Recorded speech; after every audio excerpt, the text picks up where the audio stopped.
Length యొక్క డైమెన్షన్స్ని Planck constant, speed of light, Newton's gravitational కాన్స్టాంట్లలో అడుగుతున్నా. సో దీనికోసం ఏం చేయాలి?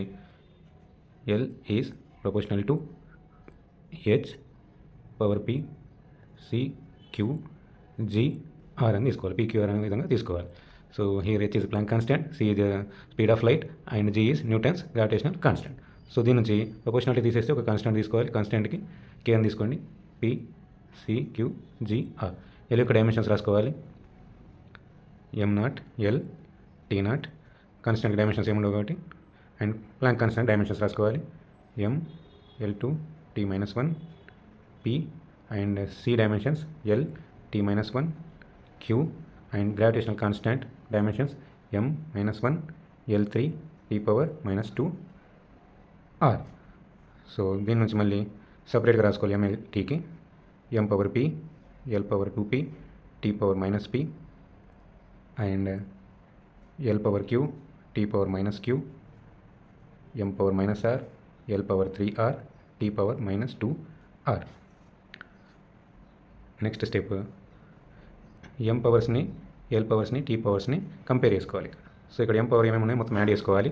MP here -R, so P - R, L 2P Q plus Q and plus 3R and T powers here -P here -Q here -2R.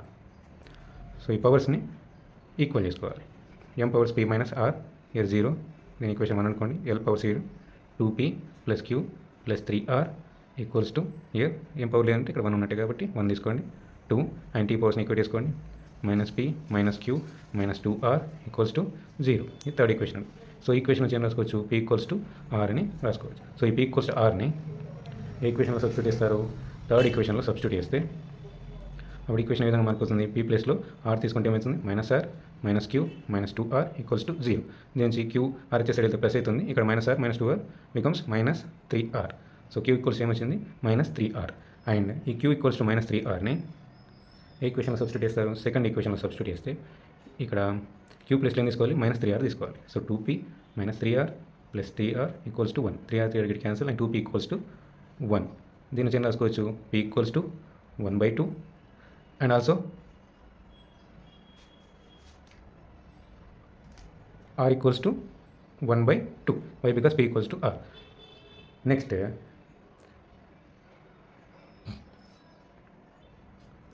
So ఈ Q equals to -3Rలో R ప్లేస్లో 1/2 apply చేసుకుంటే ఏమవుతుంది? -3/2 వస్తుంది. సో P RQ వాల్యూస్ తెలిసాయి కాబట్టి ఈ values అన్నింటినీ మన స్టార్టింగ్ ఈక్వేషన్లో సబ్స్టిట్యూట్ చేసుకుంటే L equals to H P ఏముంది ఇక్కడ? 1/2 అండ్ నెక్స్ట్ C Q ఏముంది? -3/2 అండ్ G R ఏముంది? 1/2. సో ఫైనల్గా ఏం రాసుకోవచ్చు? L ఈక్వల్స్ టు ఈ HG అనేది అండర్ రూట్లోకి వెళ్ళిపోతుంది. HG under root and C అనేది ఏ విధంగా వెళ్ళిపోతుంది? డివైడెడ్ బై ఇది మైనస్ ఉంది కాబట్టి పవర్ డినామినేటర్కి వెళ్ళినప్పుడు పాజిటివ్ అయిపోతుంది. C 3/2. So this is the answer. And which one option is correct? Option A.